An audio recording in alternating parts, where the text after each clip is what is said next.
कितने भाग्यशाली होंगे। आप ही सोच लो अपने भाग्य की बात। जय जय गुरुदेव। दूसरों को क्या बोलो, अपने देखो तमिलनाडु का नाम लिया, जैसे ही मैं तमिलनाडु कृष्णगिरी बोला, कोई तमिल के ही 2-3 लोग धोती पहन के, वैसे ही तमिलनाडु में लोग घूमते हैं। देखो तमिलनाडु वाले काले काले लोग आते हैं, काले काले रहते हैं, कहाँ के रहते हैं, देखो उधर खड़े हैं, वो जरूर तमिलनाडु के ही हैं, क्योंकि धोती वोती वहाँ ही ऐसे पहनी जाती है, देखते ही मालूम पड़ जाता है। वेश देखो न पहचान लो कि कहाँ के लोग हैं, है कि नहीं। ऐसे कृष्णगिरी में रुक्मावती नाम की एक स्त्री थी, बड़ी पैसे वाले की बेटी थी। बाप ने बहुत बड़े पैसे वाले के साथ शादी कराया और बाप मर गया शादी के बाद। ये जहां गई वहां धीरे धीरे नुकसान होता गया। कभी कभी होता है, आप ससुराल आई, कितने लोगों की शादी हो गई, सब शादीशुदा महिला ही बैठी है, ज़्यादातर 2-4 कन्याएं बैठी है, बाकी सब माताएं आई है। तो माता आपको पूछता हूँ कि जिस समय आपकी शादी हुई, आज या तो ससुराल में समृद्धि बढ़ी है या घटी है, ये गारंटी है। जैसा था पहले वैसा नहीं है, ये भी गारंटी है या नहीं। देखो आप आते हो घर में, या तो बाद में काम बढ़ गया या तो पहले से डाउन हो गया, होता है कि नहीं। रुक्मावती भी जब आई, उसका धीरे धीरे स्टैंडर्ड कम होता गया, क्योंकि पति जिसमें भी हाथ डालता था उसी में नुकसान होने लगा। क्या हुआ? नुकसान होने लगा। कल बताया ना, पुण्य जब प्रबल होता है तो मट्टी में हाथ डालो तो सोना हो जाए, और जब भाग्य खराब हो जाए, नमक बेचने जाओ तो बरसात आए, नमक गल जाए, आटा बेचने जाओ तो तूफान आए, आटा उड़ जाए। अब बेचे क्या? तो रुक्मावती के पति का नाम था ऋषभ दत्त। क्या नाम था? ऋषभ दत्त। ऋषभ दत्त बड़ा पैसा वाला सेठ था। शादी हुई तो पत्नी को सोने के रथ में घर लेके आया, बारात लेके आया, लेकिन धीरे धीरे पैसा कम पड़ता गया, कम पड़ता गया, नुकसान होता गया, नुकसान होता गया। एक दिन ऐसा आया, महल बेचना पड़ा। एंगर्द वरिंग देखो, ये तमिल वाले में बोला ना भाई, मैं पकड़ा इनको के इनके वेशभूषा से मैं पहचान लिया कि ये तमिल वाले हैं। एंगर्द वरिंग तीर्थनिया, इसको यहाँ बुला, यहाँ बुला, यहाँ बेच रहे। आगे आगे। हाँ, எங்கிருந்து வந்தேன்னு சொன்னீங்க? திருத்தணி, சென்னை பக்கம் திருத்தணி, தணிகை முருகன் சுவாமி ஆச்சே, தணிகாச்சல தெய்வத்துக்கிட்ட இருந்து வந்திருக்கீங்க, ரொம்ப சந்தோஷம், ஆசீர்வாதம், சேமா கோயிலுக்கு போய் தரிசனம் பண்ணுங்க। तो महाराज देखो संसार की रिवाज कैसी है, आपको बताता हूं।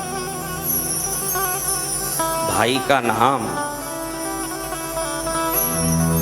मुन्ना लाल है। क्या है? मुन्ना लाल। जब यही मुन्ना लाल गली में जाएं, हाथ में दम कम हो माल का, तो लोग दिल्ली के गली में उसको ए मुनिया, अरे कहाँ रे मुनिया, कहाँ? और जैसे ही गाड़ी आई, बंगला आया, माल आया, मुन्ना राम जी सेठ, राम राम, कैसे हैं सेठ साहब? सब ठीक है। आदमी मुनिया या मुन्ना राम नोट से बनता है, ये संसार है। इधर व्यक्ति पैसे वाला हो तो इज्जत मिलता है, पैसा कम हो, पैसो खातिर परमेश्वर रो सो सोगन खावे रे। पैसो नहीं तो पत्नी भी पति ने नहीं चावे रे, के पैसो प्यारो रे, पैसो प्यारो रे, दुनिया में लागे मोहन गारो रे, के पैसो प्यारो रे। देखो एक पति अच्छा पैसा वाला है, खूब पैसा वाला, रात में कई दारू पी के 12 बजे आ रहा है, एकदम 12 बजे आ रहा है, दरवाजे का कॉलिंग बेल बजा रहा है, दरवाजा धीरे से खुल रहा है। अरे आप लेट आते हैं, सेहत खराब हो जाएगा, समय पर भोजन कर लिया करिए, आपके पीछे मैं भी भूखी रहती हूँ, मुझे भी भूख लगता है, आइए बैठिए रोटी खाइए। इतना मनवार, उसको क्या ये दारू पी के आया मालूम नहीं है, उसके बारे में 2 डांट पड़ सकता है कि नहीं, लेकिन उधर कोई डांट नहीं पड़ रहा है। ऊपर से हाथ पकड़ के धीरे से सोफे पर बैठाया है, कौवा तोड़ तोड़ के उसके मुंह में डाला जा रहा है। और एक गरीब आदमी सुबह सुबह पत्नी को बोल के जा रहा, मैं आज नौकरी ढूंढ रहा हूँ, कहीं मिल ही जाएगा, विश्वास लेके जा रहा हूँ। जगह जगह घूमा, कहीं नौकरी नहीं मिली, गरीब आदमी है। रात में 8 बजे ही घर में आ गया, और पहले वाला कितने बजे आया, और दरवाजा कैसे खुला, आदर सत्कार के साथ। और ये 8 बजे आ गया, पत्नी दरवाजा खोल रही है, डम।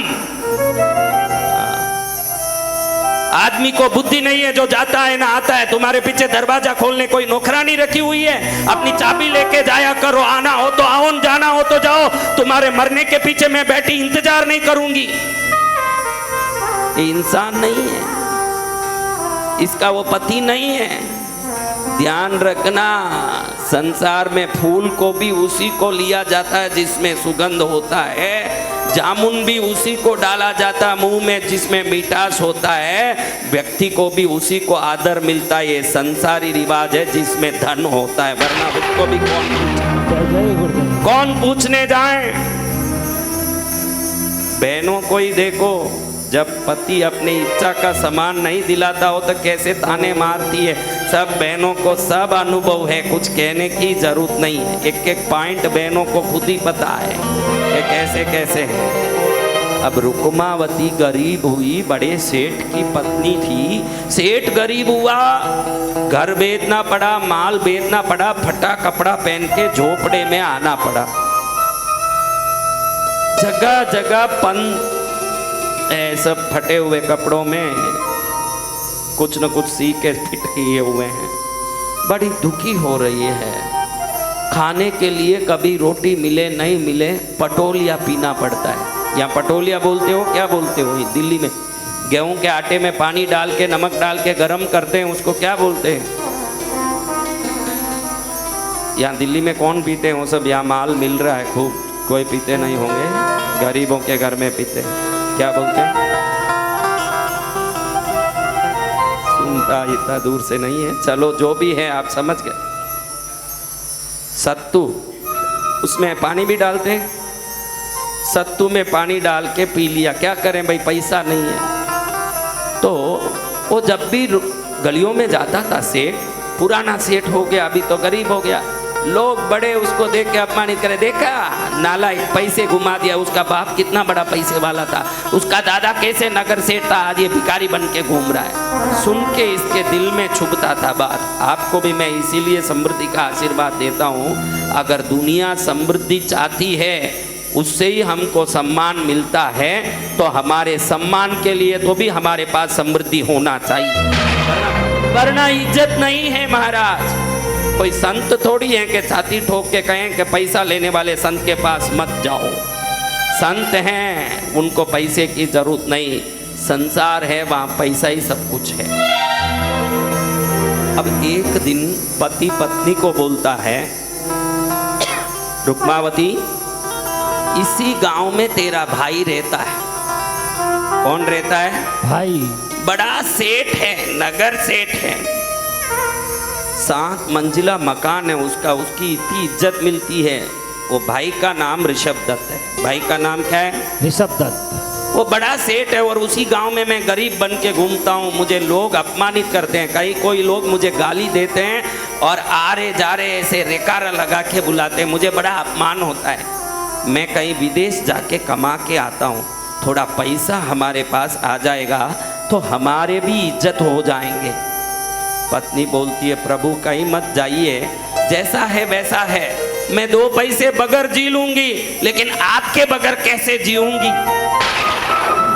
शायद वो कोई सती नारी है इसलिए ऐसे बोल रही है। बाकी आजकल स्त्री क्या बोले, जाओ भाई कहीं जाना जाओ, खाली जहाँ से रहते हो वहाँ से मेरा मोबाइल रिचार्ज करते रहना बराबर टाइम पर, बाकी कहीं मरो, मुझे कोई लेना देना। हाँ, मेरा टाइम पर मोबाइल चार्ज हो जाए, मैं आराम से पड़ी पड़ी यहाँ गलियों की औरतों से बातें करती रहूँ, मेरे को वो चाहिए। अभी आप ही बोलो, पति 2 घंटा ले, आपको पूछ रहा हूँ, झूठ नहीं बोलना एक भी बहन, पति 2 घंटा लेट आ रहा है, ये आपको चलेगा या मोबाइल में चार्ज नहीं है ये आपको चलेगा? कौन सा चलता है बताओ? 1 मिनट मोबाइल में चार्ज नहीं हो तो नहीं चलेगा, लेकिन पति को बोलेगी रात में ही आना, दिन में ही आना, जा भाई मेरे तो मोबाइल में चार्ज खूब होना है। कलयुगी देवियां हैं ये सब। क्या है कि नहीं? देखो, संत को कोई बुरा नहीं लगता, मैं जो समाज में है वो ही बोलूंगा, मुझे क्या शर्म आता है? शर्म आपको आना है, मुझे क्यों आएगा? अब देखो, पति बोलता है मुझे तो जाना ही पड़ेगा, गर्भिणी है रुक्मावती। क्या है? एक बच्चा छोटा है 2 साल का, एक बच्चा 4 साल का, 4 साल का बच्चा, 2 साल का बच्चा। तो पति गया विदेश, माना नहीं कहना, पत्नी यहाँ दुखी है। अब अकेली पत्नी 3 बच्चों को लेके पाले कैसे? बड़ी दुखी हो रही है, बड़ी परेशान हो रही है। इस समय में उसकी परेशानी को कौन सुने भाई? दुखियारों का दुख कौन सुने? धीरे धीरे हाथ में जो चूड़ियाँ थी वो भी बेचना पड़ा, घर में छोटे मोटे बर्तन थे वो भी बेचने पड़े, फटे कपड़े तो पहले से थे ही, पटोलिए जो आप बोले सत्तू, वो सत्तू पीने के भी आटे का नौबत आ गया, उसका भी पता नहीं, इतनी दुखी थी। इधर इसका भाई बहुत बड़ा पैसे वाला, इतना पैसा वाला माल रखा है। एक दिन उसकी पत्नी कहती है, सुनो जी अपने पास बहुत पैसा है, लेकिन जब तक दुनिया को अपने पैसे का वैभव नहीं दिखेगा तो क्या मजा आएगा? पैसा है ही दिखाने के लिए। आप बहुत बड़े सेठ हो, ये दुनिया को मालूम पड़ेगा तब तो सब लोग सलाम मारेंगे, अगर वो मालूम ही नहीं पड़े तो कौन सलाम मारेगा? क्या मजा आएगा? इसलिए कुछ न कुछ करो। तो पति कहता है फिर हम क्या पानी का प्याऊ बनाएं? अरे पानी का प्याऊ बनाओगे लोगों का भला होगा, अपना का मजा आएगा? लोगों का भला नहीं करना है, अपने पैसे का दुनिया को रंग दिखाना है। आज पैसे वाले अधिकतर यही करते हैं, दान नहीं कर रहे हैं, दान के नाम से जो सम्मान मिलता है उस लिए दान कर रहे हैं। दुनिया ऐसी हो गई है, पैसे का दिखावा करना है। आपने मेरे कोई भी दरबार में किसी पैसे वाले को सम्मान करते 25 साल में किसी पैसे वाले को आगे बैठाते देखा नहीं होगा। इसीलिए कई पैसे वाले आते भी नहीं मेरे पास, क्योंकि जो जैसे आया उसको वैसे ही बैठना पड़ता है मेरे पास, किसी का कोई सम्मान नहीं है। हाँ, और वो ऐसे बैठेंगे नहीं। और अब पति बोलता है तो फिर क्या, अपन कुएं बना दें? अरे कुएं बनाएंगे, लोगों को पानी मिलेगा, लोगों को सुख मिलेगा, अपने को क्या मिलेगा? फिर क्या करें? गांव में सबको 3 दिन का भोजन का न्योता दें, बढ़िया 56 भोग बनवा के लोगों को खिलाएं, अपने घर में चांदी के पाटे लगवाएं, चांदी के थाल लगवाएं, लाखों चांदी के पाटे, लाखों चांदी के थाल, उसमें 56 भोग। जब वो खाने आएंगे तो देख लेंगे कि अपने घर में लाखों चांदी के पाटे हैं, लाखों चांदी के थाल हैं, लाखों चांदी की बाट है, लाखों चांदी के ग्लास है, स्पून है। जब देख लेंगे मालूम पड़ेगा कि राजा से बड़ा पैसा वाला है ऋषभ दत्त। दुनिया को मालूम पड़ेगा कि नहीं? तो पत्नी को भी बात सही लगा, बिल्कुल सही बात है, डंडोरा पिटवाइए। क्या पिटवाना? डंडोरा पिटवाइए गांव गांव में, पूरे आसपास के गांवों में डंडोरा पिटवाइए कि ऋषभ दत्त सेठ के घर में 3 दिन का भोजन हो रहा है। कितने दिन का? गुरुवार, शुक्रवार, शनिवार। कितने दिन? गुरु, शुक्र, शनिवार। 3 दिन के लिए भोजन हो रहा। कोई भी भोजन के लिए आ सकते हैं, बड़े छोटे, गरीब, अमीर, वृद्ध, युवा, बालक, कोई भी आ सकते हैं, सबको भोजन के लिए न्योता है। पहले ही ऋषभ दत्त की पत्नी ने डंडोरा पीटने वालों को बोल दिया था कि एक घर के सामने जाके डंडोरा मत पीटना, उसके आने से हमारा अपमान होगा। वो कौन कौन बोलो जोर से। बहन का घर। ध्यान रखना, राखी आ रही है ना बहुत नजदीक। इस संसार में सभी रिश्ते व्यवस्थित होते हैं। आप ही बोलो बहनों, आप यहाँ दिल लगा के बोलो। आपके पियर वाले आते हैं तो जितनी खुशी होती है उतनी खुशी आपको ससुराल वाले आते समय होती है क्या? सवाल कड़वा होगा, लेकिन सोच के देखो, आप थोड़ा सोच के देखो, यही संसार है। फिर आपके साथ भी आपको ननंद पसंद नहीं आती है तो आप भी किसी के ननंद हो, ये सावधान रहना। वहां आपको वो पाना पड़ेगा, वापस आपको वो पॉइंट लेना पड़ेगा हाथ में। बोया पेड़ बबूल का तो आम कहाँ से आता, मेरे दादा के दरबार में सब लोगों का खाता, मेरे दादा के दरबार में सब लोगों का खाता। जो कोई जैसी करनी करता वैसा ही फल पाता, जो जैसी करनी करता वैसा ही फल पाता। मेरे दादा के दरबार में सब लोगों का खाता, मेरे दादा के दरबार में सब लोगों का खाता। मोटर गाड़ी की टिकटें लेके प्लेन कहाँ से पाता, मोटर गाड़ी लेके प्लेन कहाँ से पाता। बोया बीज अंगूर का तो आम कहाँ से पाता, अरे बोया बीज अंगूर का तो आम कहाँ से पाता।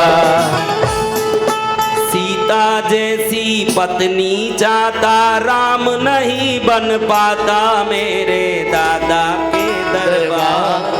कहता है कि मेरे को सीता जैसी पत्नी चाहिए। अरे तू रावण जैसे रहेगा तो सीता जैसी पत्नी आएगी, मंडोदरी आएगी तेरे लिए, सीता कहाँ से आएगी? सीता आनी होनी तो राम जैसा चरित्र होना चाहिए जब सीता आएगी। अब कितनी कोशिश की, डंडोरा एक घर के सामने पीटा नहीं। वो कौन सा घर महाराज? कौन सा घर? उसकी बहन का घर। बहन का घर।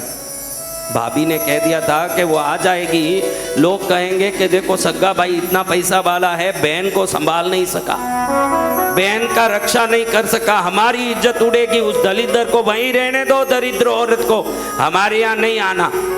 लेकिन आसपास घर में डंडोरा पीट रहा है तो क्या सुनाई नहीं देगा? छोटे छोटे बच्चे बाहर खड़े सुन लिए। जब तक तीसरा बच्चा भी हो गया, वो भी 2 साल का हो गया, बड़ा वाला 4 का, उसके ऊपर वाला 6 साल का हो गया। पति के जाके वर्षों बीत गए, वापस नहीं आया। देखती है रुक्मावती के डंडोरा पिट रहा है, मेरे भाई के घर में 3 दिन का भोजन होने वाला है, 56 भोग का भोजन होगा। बच्चे भी सुन रहे हैं। कौन सुन रहे हैं? अच्छे बच्चे सुन रहे हैं। हाँ, मालपुआ होगा, मामा जी के घर में पेड़े बनेंगे। माँ तू पटोलिए के सिवाय कुछ नहीं पिलाती है, मामा के घर तो जाएंगे ना हम भोजन में, उधर 56 भोग मिलेगा। नहीं बेटा नहीं, जहाँ बुलावा नहीं आया वो सग्गा भाई क्यों ना हो उधर नहीं जाना चाहिए। मैं यहाँ आ गई बेटा, उस दिन से मैं ससुराल की हो गई। यही तो स्त्रियों की महिमा है। जिस दिन शादी हुई उस दिन सुबह सुबह के रोती हुई विदा हो लेती है कि पापा कैसे आपको छोड़ के जाऊं, माँ कैसे जाऊं, मैं नहीं जाऊंगी, मैं घर नहीं छोड़ूंगी। और जब अगले साल फोन आता है बाप का, आजा बेटा छुट्टियां हो गई, बच्चे पढ़ रहे हैं, पिताजी स्कूल में छुट्टी नहीं मिलती है, अब मैं कहाँ आ पाऊंगी आपके घर, आने का टाइम नहीं है मेरे पास। जो रोती रोती आई थी तब बाप का घर अपना लगता था, एक ही क्षण में सिर्फ मान लिया कि अब मेरा घर यही है, उसी दिन से वो घर उसका हो गया। ये स्त्री का स्वभाव। जय जय गुरुदेव। उसी दिन से वो घर उसका हो गया। भैया उसने माना, सिर्फ पहले कोई लिख के दिया, क्या आपको सर्टिफिकेट दिया, आज से ये घर तेरा, आपके नाम में क्या वो घर कर दिया। आप जैसे ही शादी करके आए आपके पति ने क्या आपके नाम में घर कर दिया जो मेरा घर करते हो? आपने मान लिया कि ये मेरा घर है, इसलिए वो घर आपका हो गया। हुआ कि नहीं? अब रुक्मावती कहती है कि मैं तो नहीं जाऊंगी, मुझे बुलावा नहीं आया। बच्चे कहते हैं माँ तुझे चलना पड़ेगा, क्योंकि ये इतना अच्छा भोग फिर कब मिलेगा? तू तो खिलाती नहीं है और जो खिलाता है वहां भी जाती नहीं है। हम क्या ये सत्तू पी के मरेंगे जिंदगी भर? ऐसा ही हमारी जिंदगी निकल जाएगी? नहीं बेटा, मामा ने बुलाया नहीं, शायद उसके मन में कुछ हो कि हमारे जाने से अपमान होता हो, इसलिए नहीं बुलाया। नहीं तो हमारे घर के सामने डंडोरा क्यों नहीं पीटा? नहीं जाना चाहिए। नहीं जाएंगे बेटा। माँ हम जाएंगे। बुलाया नहीं तो क्या माँ, अपने मामा हैं, सोचे होंगे कि बहन को क्या बुलाना, बहन तो मेरी है, इसलिए नहीं बुलाया होगा, हमको जाना चाहिए। क्या बोल रही है? नहीं बेटा नहीं जाना, मना कर रही है रुक्मावती। बच्चे जिद्दी कर रहे हैं और बच्चे बोल रहे हैं नहीं माँ हमको जाना ही है, नहीं तो हम आपसे बात नहीं करेंगे। बच्चे की बहुत जिद्दी सोच के रुक्मावती सोचती है कि जब सब जा रहे हैं, इतने लोगों को जाना है, तो मैं भी एक कोने में बैठ जाऊंगी, बच्चे खा लेंगे। मैं नहीं खाऊं तो क्या, कम से कम वर्षों बाद बच्चों को अच्छा भोजन तो मिल जाएगा। चलो जाते हैं, क्या करें। गुरुवार आया, पहला दिन का भोजन। ऐसे ठाट पाट से नगर सजा हुआ है, जगह जगह आम के पत्तों का तोरण लगा है, केले के वृक्ष बंधाए गए हैं, गुलाब जल छांट के गलियों को शुद्ध किया गया है और बड़ा सा रसोड़ा बना हुआ है।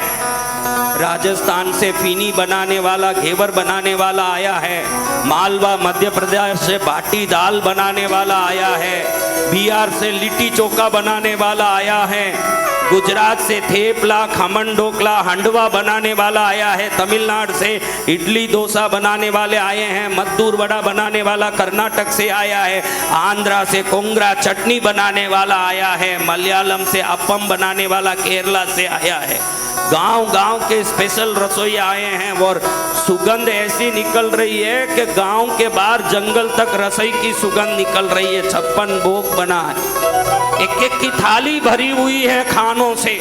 रुक्मावती अंदर प्रवेश कर रही है, बच्चे आंख फाड़ के थाली देख रहे। माँ तूने कभी सत्तू रोटी के सिवाय कुछ नहीं खिलाया? ये देखो केसरिया, बर्फी, कलाकंद, रबड़ी, पेड़ा, इमरती, बालूशाही, लाडू, बुंदिया, जलेबी, रसगुल्ला, मोतीपाक, रसमलाई, गुलाब जामुन, शक्करपाड़ा, घेवर, दाल, मोट, पकौड़ी, कचौड़ी, भुजिया, पापड़, चिवड़ा, बड़ी, राबड़ी, साग सांगरी का, बाजरी का, खिचड़ा, रायता में जीरा का तड़का, आम, अमरूद, अंगूर, अनानास, फणस, अनार, केला, सेब, पपीता, चीकू, संतरा, मौसम्बी, बादाम, पिस्ता, नोजा, खुरमा, खोपरा, आम, अमरूद, अनेक प्रकार की चीजें, पान, सुपारी, सौंफ, इलायची। माँ बच्चे बैठ के फटाफट खाने लगे। कभी देखा नहीं हो, भूखे हो तो वो खाना कितना अच्छा लगे।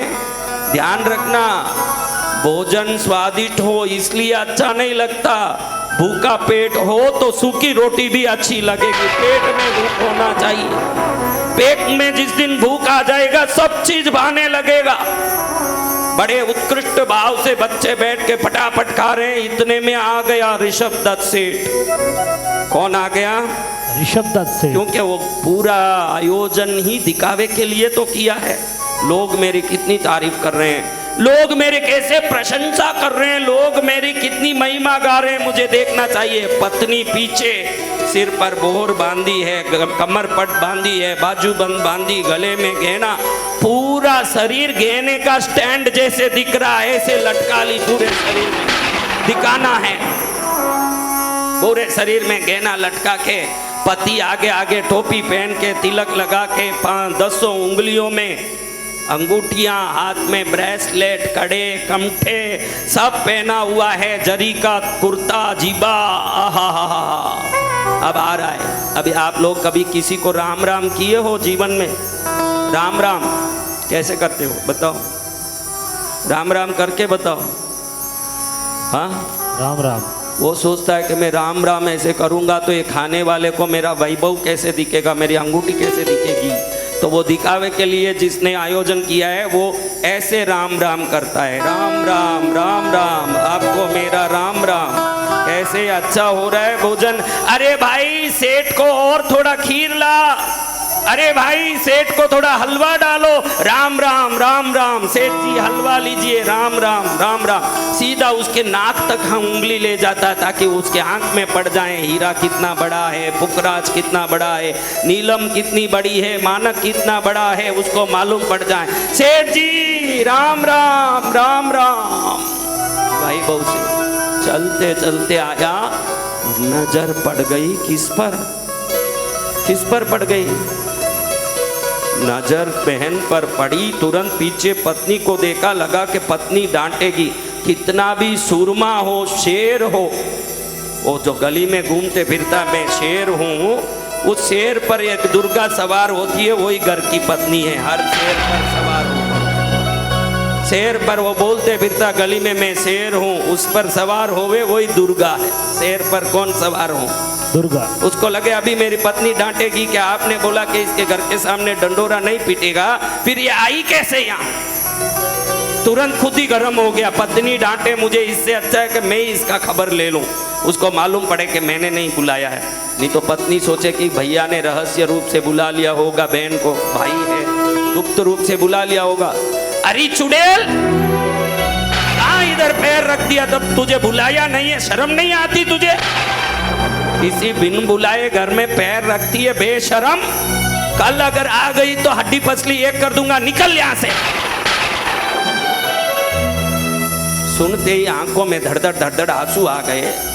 एक राखी में इसको बुलाई नहीं ना, एक राखी इसके घर में मैं गई नहीं ना। त्योहार होली दिवाली में इसका नाम ली, बच्चे भूखे थे जिद्दी किए इसलिए मैं आई, मैंने एक कौवा भी यहाँ लिया नहीं। मुझे था कि जिसने नहीं बुलाया उसका नहीं खाऊंगी, बच्चों के जिद के कारण आई। इतना अपमान मेरा कर रहा है। फटाफट बच्चों को उठाया और बाहर निकली। बच्चे खाते खाते मुंह भरे हुए बाहर आ रहे हैं। उनको अभी इतना उम्र नहीं हुआ मान अपमान का समझ आए। 2 साल के बच्चे को क्या मान अपमान का समझ आ जाए, 4 साल के बच्चे को क्या मान अपमान का समझ आ जाए। वो दोनों बच्चे तीनों निकल के बाहर आ रहे हैं। घर में बैठ गए। रुक्मावती बैठी बैठी सुबह के रो रही है कि मेरी जिंदगी देखो, मेरा जीवन देखो, मेरा पति बड़ा पैसा वाला, मेरा बाप बड़ा पैसा वाला, पैसे वाले ने पैसे वाले के घर में पैसे के साथ मेरी शादी की। मेरे भाग्य को देखो, पैसे भी गए, बाप भी गया, आज बच्चा अपमान, दुख और दरिद्रता और कुछ नहीं बचा। क्या बचा? सुख के सब साथी, दुख में न कोई।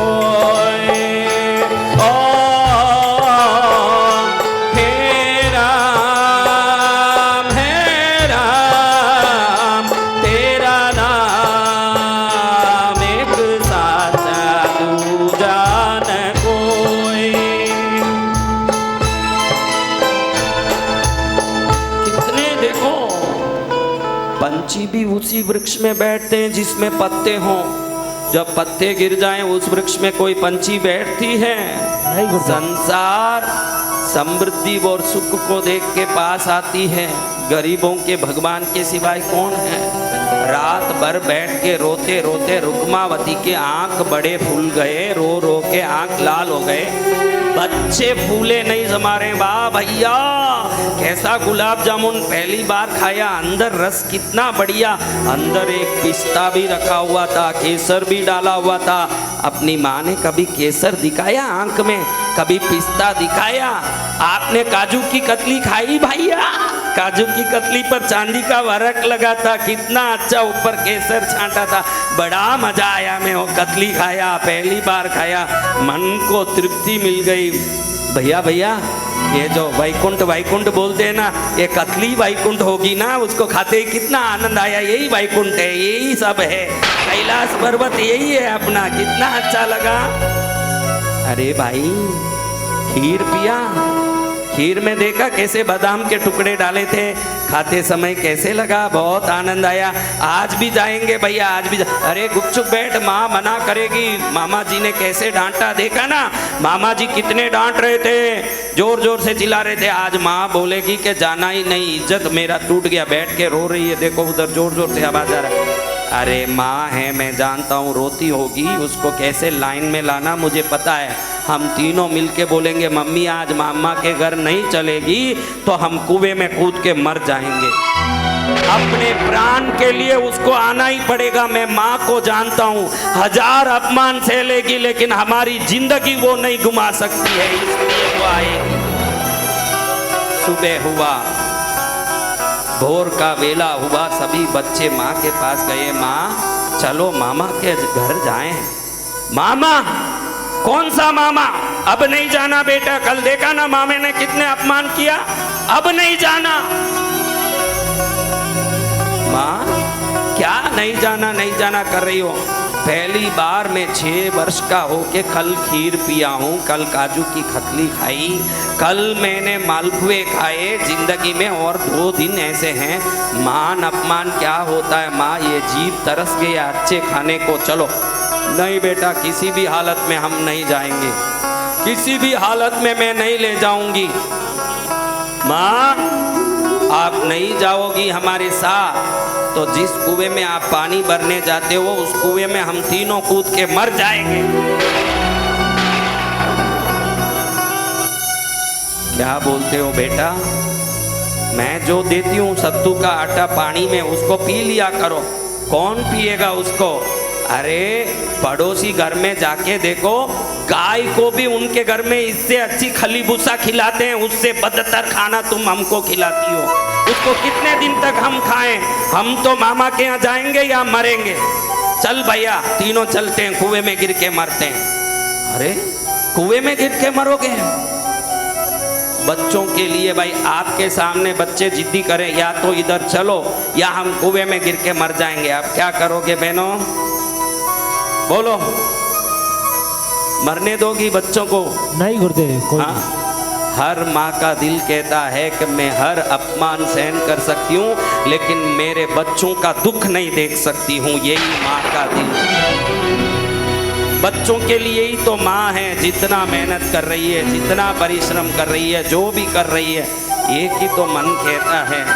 शादी हुआ जब पति पति, जो दिल पति पति पति पति करता है, जैसे ही एक बच्चा होता है पूरा दिमाग बच्चे की तरफ मुड़ जाता है। अब सब कुछ बच्चा ही है मेरे लिए और कुछ नहीं है। क्या है?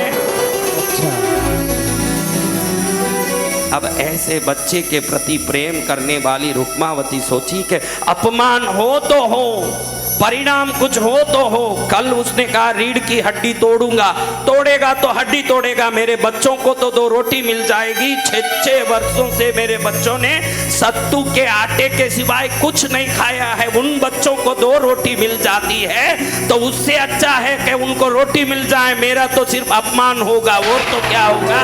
कहां से लाऊंगी मैं काजू की कतली, कहां से लाऊंगी मैं केसरी या पेड़ा, कहां से लाऊंगी मैं बादाम की चक्की, कम से कम बच्चे खा लिया करेंगे। बड़ी रोती सुबकती डरती बिलकती धीरे धीरे रुक्मावती बच्चों को लेके गई, वहीं पंक्ति में बैठ गई। आज शुक्रवार है, दूसरा दिन। कौन से दिन? पहले दिन भोजन शुरू हुआ था, उस दिन क्या वार था? पहले दिन कौन सा वार था? गुरुवार। गुरुवार। तो आज क्या वार होगा? शुक्रवार। आज क्या वार है? शुक्रवार।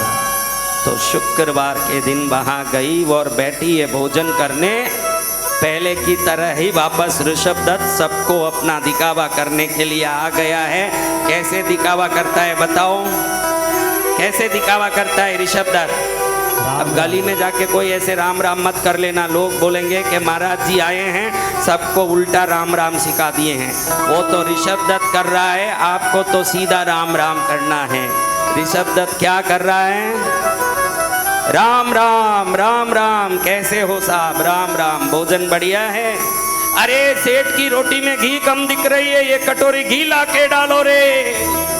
अरे यहाँ खड़ी ठंडी दिख रही है, गरम खड़ी ले आओ चावल के लिए। अरे इनके पुलाव में काजू कम दिख रहे हैं, बढ़िया द्राक्ष काजू वाला पुलाव ले आओ रे। ऐसे बड़े ठाट बाट करते आया, नजर किस पर पड़ गई? किस पर पड़ गई?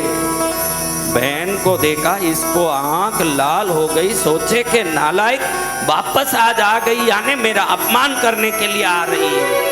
जब कल मैंने सावधान कर दिया मत आना मेरी जगह में, फिर भी आई है तो जरूर मेरा अपमान करने ही ये आई है, वरना क्यों आती? मेरा अपमान कोई करने दे, ऋषभदत्त ये मान नहीं सकता। उसी समय उसने बाल पकड़े अपनी बहन की और उठाया उसको और ऐसा लात मारा कि सीधे 30 फुट दूर जाके दरवाजे पर गिरी और वहीं रीढ़ की हड्डी टूट गई। क्या हो गई? रीढ़ की हड्डी। कल कहा था कि रीढ़ की हड्डी तोड़ूंगा। कुछ कुछ लोगों की जबान ऐसे कड़वे होते हैं, वो जो बोलते हैं वो हो भी जाता है कभी कभी। ऐसे कड़वा जबान वाला पिछले दिन कहा था कि तेरी रीढ़ की हड्डी तोड़ूंगा, और आज रीढ़ की हड्डी तोड़ ही दिया उसने। अब ये बहन उठे तो कैसे, चले तो कैसे? तीनों बच्चे ये दृश्य देख के घबरा गए, एकदम पसीना आ गया कि हमारी माँ के मुंह से खून निकल रहा है। वो जोर से करा रही है लेकिन उठ नहीं पा रही है, गिर गई है नीचे। माँ, माँ, माँ उठो माँ। अरे मैं उठ नहीं पा रही हूँ बेटा, मुझे कोई पीछे हड्डी टूट गई है मुझे। अब इस गरीब को कौन उठाए भाई? पैसे वाले को खरोच नहीं भी आए तो दुनिया उनको पूछने जाती है। गरीबों में गरीब, हाथों में फुंसी फोड़े आ गए हैं, कुष्ठ लग गया है, शरीर बिगड़ गया है, गलियों में अनेक पड़े हैं, कौन पूछने वाले हैं महाराज? पूछ शरीर की हालत की नहीं होती, सम्मान और समृद्धि की होती है। धीरे धीरे खिसकती बाहर आई। उस दिन तो शुक्रवार था। क्या बार था? शुक्रवार। बोलो शुक्रवार भगवान की जय हो। शुक्रवार का दिन था। तीनों बच्चे घबरा रहे हैं। अभी इतने छोटे बच्चे हैं कि माँ को उठाए कैसे? बोलो भाई, कोई 2 साल का बच्चा अपनी माँ को उठा लेगा? कोई 4 साल का बच्चा? बच्चे गली में जाने वालों को मदद के लिए पुकार रहे हैं, भैया कोई थोड़ा सा आओ ना, हमारी माँ गिर गई है, देखो हड्डी टूट गई, कोई बचा। अरे जाओ जाओ गंदे भिखारियों। शरीर में कपड़ों में इतने टुकड़े पड़े हैं, इतनी जगह सिले हुए हैं, भिखारी की तरह दिख रही है। रुक्मावती एक जमाने अरबों पतियों की सेठ की पत्नी आज भिखारिन की तरह दिख रही है। कोई हाथ पकड़ के उठाने तैयार नहीं है। गली में धीरे धीरे रेंगती जा रही है। मन में सोच ली कि जिस कुएं में ये बच्चे कूद के मरने की धमकी दे रहे थे, उसी कुएं में हम कूद जाएं सब के सब। जब प्राण तन से निकले, मरूंगी और तो क्या करूंगी। मेरा पति बोल के गया कि 1 साल में आ जाऊंगा। आज कितने वर्ष हो गए वो भी नहीं आया। मेरे बर्तन बेच लिए, चूड़ी बेच ली, गहने बेच लिया, अब खिलाने पिलाने भी कुछ नहीं रहा। शरीर में ऐसी शक्ति भी नहीं रही कि किसी के घर जाके बर्तन घिसूं, कपड़े दूं। मेरा अरबोपति पिता आकाश से देखता होगा कि मेरी बेटी कहाँ भीख मांगती फिर रही है। मेरा क्या हालत है महाराज, मेरा क्या जीवन है। अब कुएं में पड़ के मरना ही अच्छा है। तीनों बच्चे पीछे पीछे चल रहे हैं, माँ आगे आगे चल रही है। धीरे धीरे रेंगती जा रही है, कुएं की तरफ जा रही है। कहाँ जा रही है? कुएं की तरफ। आज शुक्रवार है, मैया जी का वार है। सच्चे मन से जो भी जाए उसका बेड़ा पार है।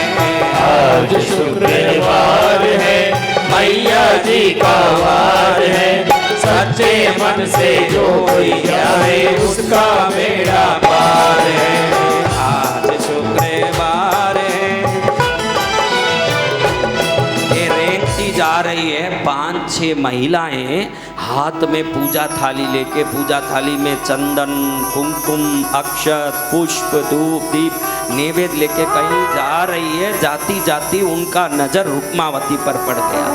अरे देखो देखो, कोई बहन रेंगती जा रही है, कुएं की तरफ जा रही है, कहीं कुएं में तो न गिर रही है। तुरंत पांचों दौड़ी आई, अरे बहन कहाँ जा रही है?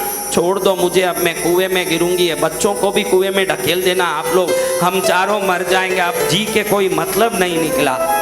अरे तू तो मर रही है, इन छोटे छोटे बच्चों को मारने की बात करती है? राक्षसी है तू जो अपने बच्चों को मारेगी, क्या हुआ तुझे? अरे मैं ऋषभ दत्त सेठ की बहन। ऋषभ दत्त सेठ की बहन हो तुम? वो जो भोजन करा रहा पूरे देश को, वो उसकी बहन इस हालत में? हमने तो कभी नहीं सुना कि उसकी ऐसी एक दरिद्र बहन है।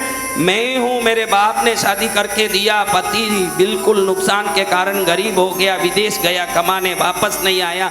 घर में था जो बच्चा वो भी जन्म लेके बड़ा हो गया, पटोलिया सत्तू का आटा पी के जीते। आज मेरे भाई ने धक्का मार के मेरी रीढ़ की हड्डी तोड़ दी, अब जिंदगी में जी के क्या करूं? ये बच्चे भी रोज रोज भूखे मरते हैं। मैंने सोचा रोज रोज भूख से मरने से अच्छा है कि एक ही दिन मर जाएं, इसलिए मैं कुएं के पास आई। अरे पागल, दुखियों के ऋषभ दत्त सेठ क्या सहारा देगा? दुखियों का संसार क्या सहारा देगा? तू मूर्खिन है, इस कृष्णगिरी में रहती है। तूने कभी पद्मावती माँ का नाम सुना? सुना तो बहुत है, लेकिन अब कौन देवता मेरी सहायता करेंगे? मेरे कोई भरोसा नहीं, मैं कभी नहीं गई। अरे एक बार प्रयास तो कुत्ता भी करता है पत्थर मारने वालों पर भौंक कर, तो कम से कम देवी के चरण में एक प्रयास तो करती, प्रार्थना की। अब क्या प्रयास करूं? क्या जरूरत है? अरे हम कहते हैं हम सब उस पद्मावती माता की, दुर्गा की शक्ति के साक्षी हैं। उसके चरण में जो गया कभी खाली नहीं गया। जा उधर जाके सिर टेक, उसके चरण में जाएगी तेरे भाग्य खुलेंगे। एक मिनट में रुक्मावती सोची कि भाई इतने साल इतना जोर लगा लिया, एक बार उसके चरण में जाके, जो कुएं में मरना चाहती थी उसके चरण में जाके सिर फोड़ के मर जाऊं, कम से कम अच्छी जगह मरी, ये तो मुझे शांति मिलेगी, मैं जाके उधर ही मरूंगी। अब उसने मरने का विचार नहीं बदला, लेकिन स्थान बदल लिया। क्या किया? स्थान बदल। कुएं से अब मंदिर की ओर जाने लगी। किधर जाने लगी? मंदिर की ओर। मंदिर जी में मारा मैया जी प्यारा प्यारा, मंदिर जी में मारा मैया जी प्यारा प्यारा। मने घड़ी घड़ी, मने घड़ी घड़ी याद सतावे, मैं जाऊं मंदिर,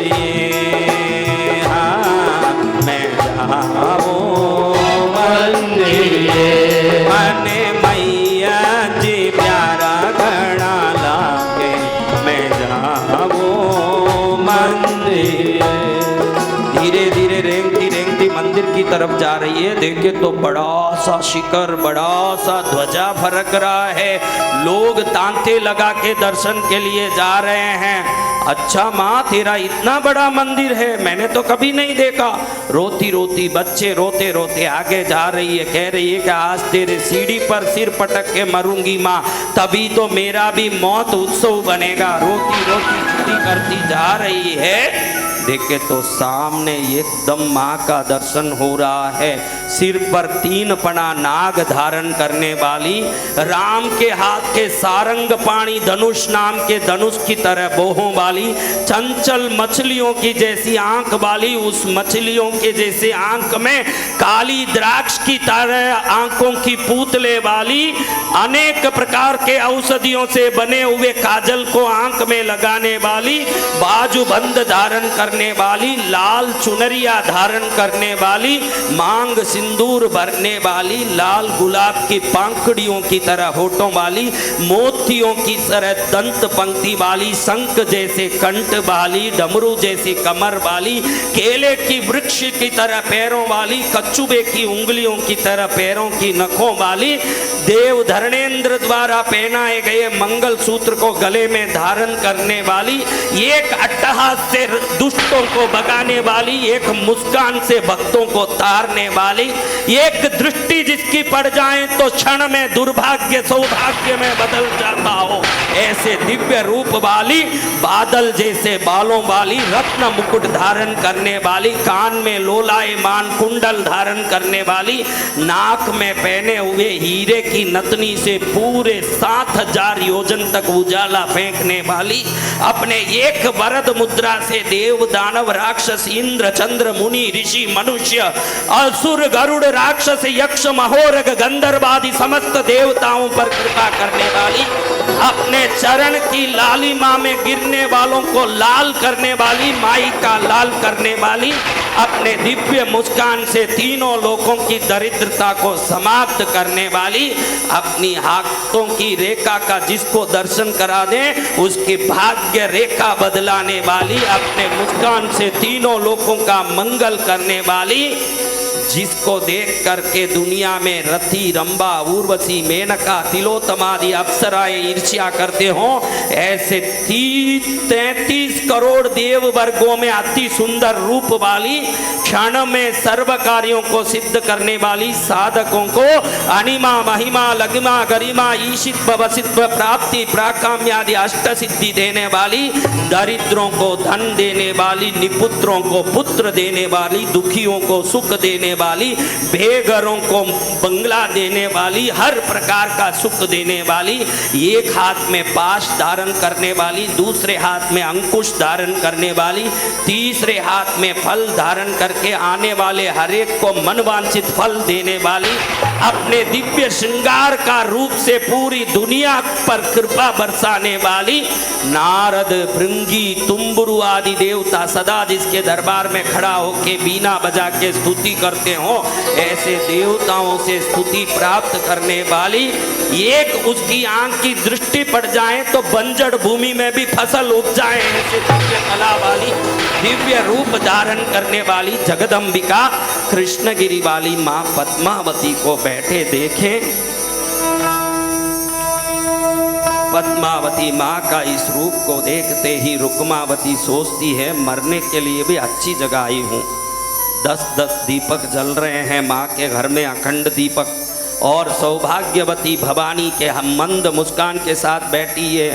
सामने रोती हुई रुक्मावती कहती है माँ मेरा पति नहीं आया, मेरे घर में कोई धन समृद्धि नहीं आई, बहुत प्रयास किया, मेरा शरीर भी अब किसी काम का नहीं रहा, कम से कम नौकरानी बन के किसी घर में 2 बर्तन घिस के 2 रुपया कमा लूँ उसके लायक मेरा शरीर नहीं रहा, मेरे बच्चों को रोटी डाल सकूं ऐसा मेरे पास कोई संपत्ति नहीं रही, तेरे दरबार में सिर पटक के मरूंगी, कम से कम मौत अच्छा हो जाए। कुएं में गिरी रही थी, किसी बहनों ने यहाँ तक लाया, चलो मरी जाती हूँ। जोर जोर से अपना सिर पटकने लगी और सोचती है कि जब बेजा फटेगा तो मरी जाऊंगी, बच्चों का जो होना होगा होगा, मुझे तो मरना है। जैसे जैसे जोर जोर से सिर पटकी, पहले से तो कपाल से खून निकलने लगा, फिर धीरे धीरे सिर पर चोट होने लगा, बेहोशी की समय आई। भगवती मुर्दों को जगाने वाली है तो उस दरबार में किसी को मुर्दा होने कैसे देगी। जैसे ही इसने सिर पटका एकदम भगवती का सिंहासन कंपायमान हुआ और तुरंत देवी रुक्मावती के सामने भगवती पद्मावती प्रकट हुई। उसी के सामने जाज्वल्यमान रूप लेके भगवती का दर्शन करके रुक्मावती खड़ी हुई। पद्मावती माँ ने हाथ ऊंचा किया, उसी समय रुक्मावती का वो टूटा सिर ठीक हो गया। पद्मावती माँ हंसती हंसती हाथ की तो हाथ से एक रोशनी निकली। जैसे ही वो रोशनी रुक्मावती पर पड़ी, गंदे कपड़े गायब हो गए, बहुत सुंदर कपड़े शरीर पर आ गए और रानी की तरह उसका रूप हो गया। उसके बच्चे जो गंदे फटे कपड़े पहने थे, सबके शरीर में चैन, अच्छे अच्छे कपड़े, गहने, टोपी सब आ गए, एक से एक बढ़ के हो गए। रुक्मावती हंसते हुए कहने लगी,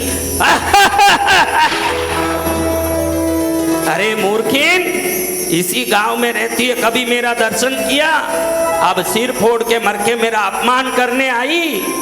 अपमान दुनिया सह सकती है, पद्मावती कभी अपमान नहीं सह सकती।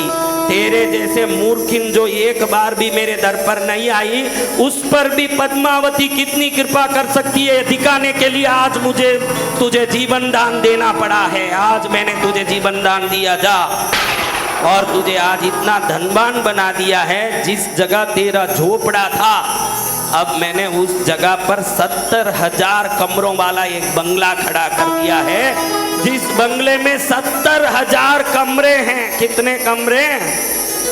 हाँ, कोई राष्ट्रपति प्रधानमंत्री की ताकत नहीं कि 70,000 कमरों के बंगले में रहें। जिस पर पद्मावती की कृपा हो जाए वही ऐसे बंगले में रह सकते। ऐसा कमरा है जिस कमरे में हर कमरे में गहने हीरे भरे हैं। अगर किसी कमरे में तू रहने भी जाएगी, वो कमरा खाली करके ही जाना पड़ेगा, क्योंकि 70,000 कमरे भी हीरे पन्ने गहनों से भरा हुआ है। और तुझे मैंने 7 लाख रथ दिए हैं। 7 लाख रथ। कितने रथ? 7 लाख। सभी सोने के रथ हैं, किसी में भी बैठ के सवारी हो। 14 लाख घोड़े हैं और नाग लोक की 7 लाख कन्याएं जब तक तू जीवित रहेगी तेरी सेवा में उस बंगले में हाजिर रहेंगे, तेरी सेवा करेंगे। दुनिया को मालूम पड़ना चाहिए कि जो कभी नाम भी नहीं लेती है उस पर भी पद्मावती कितनी कृपा कर सकती है।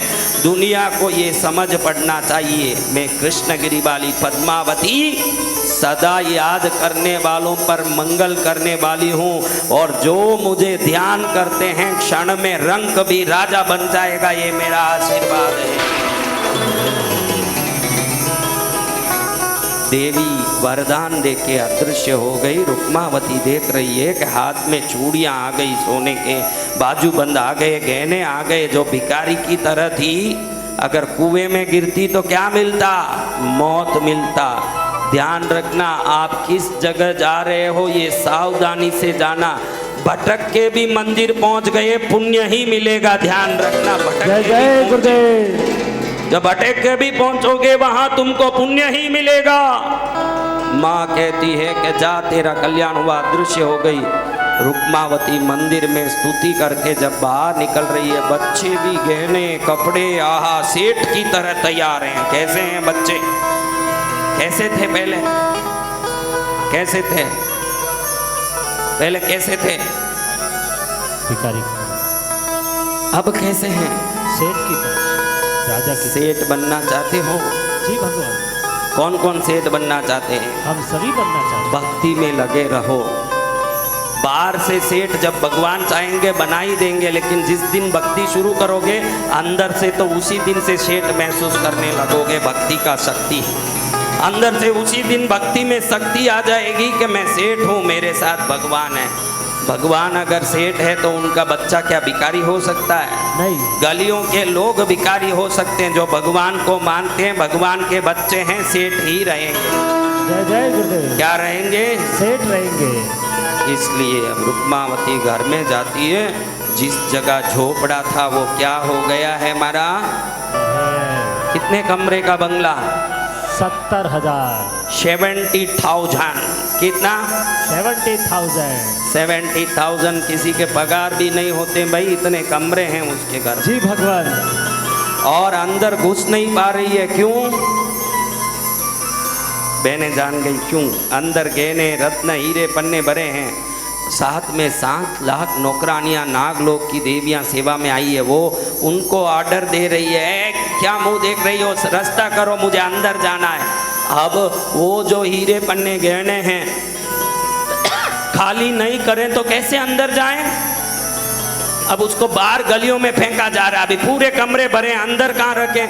बाहर फेंके। बड़े बड़े सेठों को मालूम पड़ गया कि इसके घर के सामने हीरे पन्ने फेंके जा रहे हैं। सब भिखारियों की तरह इसके घर के सामने आके झपट रहे हैं। हीरे ले लो, पन्ना ले लो, गहना ले लो।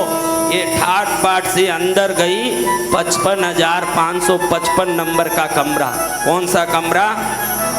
क्यों 55,555 कमरा लिया बताओ भाई? क्यों लिया? क्योंकि 5 की संख्या माँ की है। कौन सी संख्या?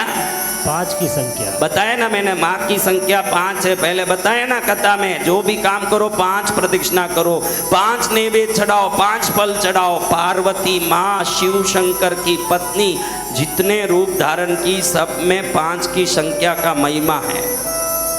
5 की संख्या में सेवा करो। अब रुक्मावती को ज्ञान आ गया, माँ की बिना भक्ति किए ही उसका दर्शन हो जाए ना, मूर्ख भी कालिदास हो जाता है, मूर्ख को भी ज्ञान आ जाता है। रुक्मावती को ज्ञान आ गया, मालूम पड़ गया कि माँ का संख्या क्या है। क्या है संख्या? 5। तो किस नंबर के कमरे में गई? 5 लाख 55,555। हाँ 5 लाख, उधर 5 लाख कमरे ही नहीं है, कुछ भी बोलने लगे महंगा पड़े। 55,555 कमरे में गई तो सोने का पलंग लगा है। अब ये सो रही है, प्यास लगा है। कौन है? सेठानी रुक्मावती है। वो पहले 1 मिनट पहले गरीब थी, वो नहीं है।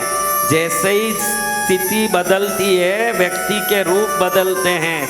अब ये बोलती है प्यास लगी है, क्या मुंह देख रही हो, पानी लाओ। पानी लाया। कैसा पानी? 300 बार झरी के कपड़े से छान के, 200 बार इलायची से छान के, 200 बार लवंग से छाना हुआ इलायची, लवंग और गुलाब जल का सुगंध वाला पानी। अब एक सोने का ग्लास लेके पिला रही है, दूसरी बोल रही है कि रानी को पानी पीते गला दुखेगा। इसलिए एक व्यक्ति धीरे धीरे गला सहलाएं, दूसरे धीरे से गले में पानी डालें, आराम से पानी पिएं, क्योंकि पानी उतरने में भी अब तकलीफ आ गया। 1 घंटा पहले वो स्थिति था, पानी का ठिकाना नहीं था। अब पानी पिलाने के लिए 7 लाख नौकरानियां खड़ी है। ये माँ पद्मावती की कृपा हुई। क्या हुआ है? क्या हुआ है? कृपा। तेरी दया से माँ पद्मावती कष्ट मिटेंगे मेरे। तू जो तनिक दया दिखला दे, विघ्न मिटेंगे मेरे। दानव तेरी भक्ति करते सबल निज काया। मैं दुखियारा जन्म जन्म का, मैं दुखियारा जन्म जन्म का, कहीं न आश्रय पाया। करुणामय है जग जननी माँ, द्वार तेरे आया। करुणामय है जग जननी माँ, द्वार तेरे आया। बड़ी आराम से रानी की तरह सो रही है। 900 बार कपड़े से छाना हुआ पानी के सिवाय दूसरा पानी नहीं पीती है। कितनी बार छानना पड़ता है? क्यों? कृपा हो जाती है ना। तो आदर, सम्मान, समृद्धि आपके पास आज जो भी है ना, भगवान का दिया हुआ है। जो भी नहीं है ना, हमारे पाप कर्म के कारण है। अगर ये मान लोगे तो कृपा हो जाएगी। कृपा उसी समय बरसने लगेगी। कैसी भगवती की कृपा! पूरे देश में से लोग भिखारियों की तरह इसके घर के सामने आके झपट रहे हैं। क्यों महाराज? क्यों? गहने, हीरे, पन्ने, बड़े बड़े सेठों के घर में ऐसे हीरे नहीं है। ऐसे गलियों में देवी के दिए हुए हीरे क्या अमेरिकन डायमंड होंगे? हल्के होंगे। बारी बारी बड़े बड़े गहने। आपके घर में बाटी कितनी बड़ी बनती है? बाटी बताओ कितनी बड़ी? उतने बड़े तो हीरे इसके घर से गले में फेंक रहे हैं। आपकी तो बाटी उतनी बड़ी है, उसके घर के सामने तो हीरे इतने बड़े बड़े फेंके जा रहे हैं। कौन भिखारी नहीं आएगा बताइए? सब भिखारी लेने भटक रहे हैं। समाचार पूरे देश में 1 मिनट में पहुंच गया। उधर भी पहुंच गया। इधर पहुंच गया भाई के घर। अब भाभी कह रही है पति को, सुना जी आपकी बहन पर कृपा हो गई है। बड़े बड़े अरबोपति उसके घर के सामने गहने बटोर रहे हैं। कल के दिन उसी को अपने घर में वीआईपी के रूप में आना चाहिए, वरना अपना क्या इज्जत रहेगा। जाओ उसको जाके कैसे भी मना के ले आओ। अरे वो कहाँ से आएगी, आज तो उसका रीढ़ की हड्डी थोड़ा था। अरे मैं जानती हूँ आएगी, वो आपकी बहन है, कच्चे डोरे से बंध के आएगी भाई के प्रेम की। आप उसको खींचो, ले आओ। राजा को मालूम पड़े कि रुक्मावती आपकी बहन है तो आपकी कितनी इज्जत बढ़ जाएगी। कैसे भी उसको पकड़ के लाओ। सुबह में जो धक्का मारा, अभी बुलाने के लिए आतुर हो रहा है, तो कारण क्या है बहनों? कारण क्या है? अब क्या परिवर्तन आ गया? क्या रुक्मावती बदल गई? नहीं, तो क्या हो गया? माँ की कृपा। क्या हो गया है? कैसे आ गए? पैसो छम छना छन छनन छनन बाजे रे इन पैसा रो ताल ऊपर दुनिया नाचे रे। इन पैसा रो ताल ऊपर दुनिया नाचे रे। पैसो छम छना छन छनन छनन बाजे रे इन पैसा रो ताल ऊपर दुनिया नाचे रे। इन पैसा रो ताल ऊपर दुनिया नाचे रे। पैसे का ताल ऐसा है, पैसे का ताल ऐसा है, जो नहीं नाचना जानता है वो भी जब पैसा नचाता है तो वो भी नाचता है। ये संसार का। अब ऐसी पैसे वाली भाई आ गया रथ लेके, अब बहन के घर खाली हाथ आएगा? नहीं गुरुदेव। जिसकी रीढ़ का हड्डी तोड़ी थी पैरों से मार के, उसके घर में आज लाया है मूंगफली की, बादाम की, पिस्ता की चिक्कियां, कई प्रकार की चीजें खाने के लिए। हाँ, आम की बर्फी, तरह तरह की चीजें। बाहर खड़ी होके बाहर पहरा दे रही है देवियां। 7 लाख कितनी? ये बोल रहा है बहन को मिलना अंदर छोड़ो। अरे तुम जैसे भिखारी कहीं आ रहे हैं सुबह से मेरी बहन बोल के। सब भिखारियां बहन नहीं हो जाते, वो सेठानी है। पूछ के आएंगे तेरा नाम क्या है? अरे मेरा नाम ऋषभ दत्त है। जाके बोलो मैं उसका सगा भाई हूँ। 55,555 कमरे में जाएं, रुक्मावती की 30,000 काम वालियां तीनों तरफ खड़ी होके चावल डोल रही है। अगर 30,000 देवियां चावल डोल रही हो तो वो कमरा कितना बड़ा होगा? ऐसे 70,000 कमरे हैं। वहां जाके ऐसे चावल डोलते जगह पर एक काम वाली पूछ रही है कि सेठानी, कोई ऋषभ दत्त आया है, आपका भाई बोल के आया है, उसको आपसे मिलना है। सुबह से कहीं आ गए ऐसे। कोई बोल रहा है मामा है, कोई बोल रहा है काका है, कोई बोल रहा है भतीजा है। रुक्मावती बोलती है कि आज 9 साल में एक भी मेरे रिश्ते नहीं आए। अब नए नए काका मामा बुआ भांजा उत्पन्न हो गए, क्योंकि जब पैसा हाथ में होगा तो रिश्ते तो फोगट में ही उत्पन्न हो जाएंगे। लेकिन ऋषभ दत्त तो मेरा ही भाई है, इसको अंदर छोड़ो। अब ऋषभ दत्त को बड़े आदर से ऊपर लाए। 5वें मंजिल में कमरा नंबर बोलो 555 नहीं, 55,555। तुमने 55,000 कम कर दिया कमरे। अभी तुम गिन ही नहीं पा रही हो, कब तुम 55,000 कमरों की मालकिन बनोगी तुम लोग? अच्छे से बोलो 55,555। 55,555। अभी कमरे का गिनती याद में नहीं आ रहा है। कहाँ से माँ देगी इतने कमरे? पहले कमरे का गिनती याद रख लो, ताकि माँ बोलेगी इनको भी इतना कमरा चाहिए लगता है, शायद इसलिए बोल रहे हैं। आपको भी दे देगी इतने कमरे अगर ढंग से बोलोगे तो। हाँ, अब ऊपर गया ऋषभ दत्त, कहता है बहना मैं ऋषभ दत्त आया हूँ, आओ भैया आओ। मुझे भूल तो नहीं गई ना? आपको कौन भूल सकता है भैया? मन में सोचती है सब याद है। तू हाँ भाई बैठ, सब याद है मुझे, बैठ। बहना कल के दिन तीसरे दिन का भोजन है और मैं चाहती हूँ कि चीफ गेस्ट बन के तुम आओ। मैं चाहता हूँ, यही चाहता हूँ कि मेरे घर में मेरी बहन आए। तू और मैं बचपन में एक ही थाली में खाते थे, तुझे याद है ना बहना? तुझे ध्यान है ना, हम बचपन में एक साथ खेलते थे, भूल तो नहीं गई ना? तूने आज रीढ़ की हड्डी पर लात मारा, वो भी मैं याद रखती हूँ भैया। बोली नहीं, मन में सोच रही, बोली नहीं। उत्तम कुलीन नारी अपने परिवार वालों का अपमान नहीं करेगी, बड़ी शांति से सहन कर ली। क्या बात है भैया, कल आना, इतना ही ना, कल आना ना मुझे। आऊंगी भैया, आपके घर नहीं आऊंगी तो किसके घर आऊंगी? मैं जरूर आऊंगी भैया।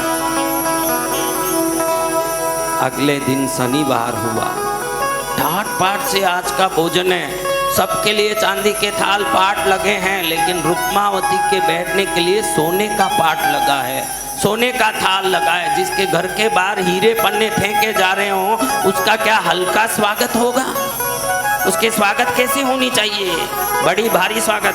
भाभी स्वयं पंखा लेके खड़ी है, मेरी ननंद आएगी, मेरी ननंद आएगी, आज मेरे घर में मेरी ननंद आएगी। कल ननंद को देखते ही मन में द्वेष आ रहा था, आज ननंद के आने का आनंद मन में हिलोरा ले रहा है। मेरी ननंद आएगी। कौन आएगी? आपको बताऊं बहनों, आप में किस किस की ननंद है वो हाथ ऊंचा करो। जिसकी ननंद है वो हाथ ऊंचा करो। जिसकी ननंद है ऊंचा करना, नहीं तो ननंदे को डांटेगी आप। बराबर ऊंचा करो। क्यों ननंद नाम रखा आपको बता दूं? ननंद क्यों रखा शास्त्र में? भाभी हो आप, क्या हो? भाभी हो ना ननंद के। भाभी को जिस औरत को देखते ही ना आवे आनंद, ना आवे आनंद, वो ननंद है। ध्यान रखो। और सबको देख के आनंद आएगा। खुद की बहन आएगी तो मेरी बहन आ गई है, साड़ी लेना है, कपड़ा लेना है, कहना। ननंद आ गई तो पति को ध्यान रखना, उसको पिछली बार जैसे कुछ मुझे बगैर बोले कुछ दे के मत भेज देना, फिर मैं छोड़ूंगी नहीं तुमको। ध्यान रखना, ये उल्टे सीधे काम मत करना। किस किस को ननंद को देखे तो आनंद आता है? आनंद आता है? ननंद को देखे तो आनंद आता है? सच्ची में? मानना मुश्किल है, थोड़ा मानना मुश्किल है। फिर भी अगर सच्ची में आ रहा है तो आप सब देवियां हो, मैं ऐसे मान सकता। अगर आ रहा है, सब देवी स्वरूपिणी है, कोई आता नहीं है। ये कब निकलेगी घर से? वो आते ही पहले ये भाव आता है, ये कब निकलेगी यहाँ से? अगर नहीं आ रहा है तो आप सब देवता हो, ये मैं मान सकता। चलो, अब ये अगले दिन गई, सोने के पाट में बैठाया, थाली लगाई सोने की, सब चीजें रखी जो मैं पहले बताया। क्या क्या चीजें? कितने भोग? हाँ, 56 भोग पहले ही गिना ही ना सब। केसरिया, बर्फी, कलाकंद, रबड़ी, पेड़ा, इमरती, बालूशाही, लाडू, बुंदिया, जलेबी, रसगुल्ला, मोतीपाक, रसमलाई, गुलाब जामुन, शक्करपाड़ा, घेवर, दाल, मोट, पकौड़ी, कचौड़ी, भुजिया, पापड़, चीबड़ो, बड़ी, राबड़ी, साग, सागरी को, बाजरी को, खिचड़ो, रायता में जीरा को तड़को, आम, अमरूद, अंगूर, अनानस, फनस, अनार, केला, सेब, पपीता, चीकू, संतरा, मौसम्बी, काकड़ियाँ, लाल मतीरा, नौजा, खुरमानी, बादाम, पिस्ता, सौंफ, सुपारी, पान, बीड़ा, सब सामने रखा। स्वयं भाभी पंखा झेल रही है। क्या कर रही है? पंखा झेल। कहीं ननंद को गर्मी न लग जाए। बड़े 70,000 बंगले में रहने वाली है, कमरों के बंगले में, कहीं उसको तकलीफ ना आ जाए। देश के राजा से भी पैसा वाली मेरे घर आई है, आइए आइए। अब रुक्मावती ने चूड़ियां खोली। क्या खोला? चूड़ियां। चूड़ियां खोल के खीर में डाल। किस में डाला? खीर में। नतनी खोली, मालपुए पर रख दिया। कुंडल खोला, कतली पर रख दिया। गले के चैन खोले, रोटी पर रख दिया। भाई को लगा शायद ये पैसे वाली होने से गर्मी लगती होगी, लेकिन पास में खाली थाली में रख सकती है। रोटी पर लगा के क्यों भोजन खराब कर रही है? बहनों, हे बहना, अगर गर्मी लग रही है तो एक सोने की थाली मंगाता हूँ, गहने उसमें खोल दो। भोजन क्यों खराब कर रही हो? भोजन खराब हो रहे हैं तुम के सब गहने डाल दिए, फिर भोजन कैसे करोगी? भैया मुझे क्या गर्मी लगेगी जो जिंदगी भर गर्म झोपड़े में बैठी हो। आज एक दिन में मुझे कोई गर्मी लगने वाली नहीं है। गर्मी ठंडी क्या होती है मैंने फटे झोपड़े में अच्छे से देखा है। आज मैंने गर्मी से ये गहने नहीं खोले हैं। अगर तू मुझे बुलाता भोजन के लिए तो परसों ही बुला सकता था। आज बुलाया है तो मेरे धन को बुलाया, तू मुझे नहीं बुलाया, इसलिए मेरे धन को खिला रही हूँ। तेरी रोटी मैं नहीं खाऊं, तेरे ये भोजन को मेरा धन खाएगा। देखा ना बेटा, ये खीर मेरे गहने नहीं खा रहे हैं, मेरा चैन रोटी नहीं खा रहा है, इंसानी रोटी खाता है। भैया तू दिखावे के लिए ये आयोजन किया। आज मैं पैसा वाली होते ही बेशर्म होके मेरे घर में बुलाने आया। ध्यान रखना, जो गरीब से गरीब अपमानित हो जाते हैं ना, उनके लिए भी कृष्णगिरी वाली पद्मावती है, वो कभी अपमानित नहीं होने देती है। जो उसके चरण में गए उनके सदा सुख सुहाग सिंदूर और आनंद समृद्धि होता है। मैं भटक गई थी भैया, इसी गांव में थी, इसी गांव में कृष्णगिरी में रहते हुए कभी पद्मावती को याद नहीं किया। आज मैंने माँ को जान लिया, पहचान लिया। जिस माँ के चरण में सिर टेका, आज मैं रानी हो गई। अब तेरी रोटी की मुझे जरूरत नहीं है, आप मुझे माँ पद्मावती खिलाती है, तेरी कोई जरूरत नहीं है। पद्मावती माँ का ये शुक्रवार व्रत कथा है, जिसमें रुक्मावती ने जितना दुख देखा और दुख देखने के बाद माँ पद्मावती के शरण में गई। इसको जो भी याद करते हैं उनके घर में भी माँ की कृपा होती है। इस कथा को सुनने से, इस कथा का ध्यान करने से। यही कृष्णगिरी गांव है जहां रुक्मावती की ये कथा सुनी जाती है, जहां आज कृष्णगिरी पद्मावती का मंदिर है।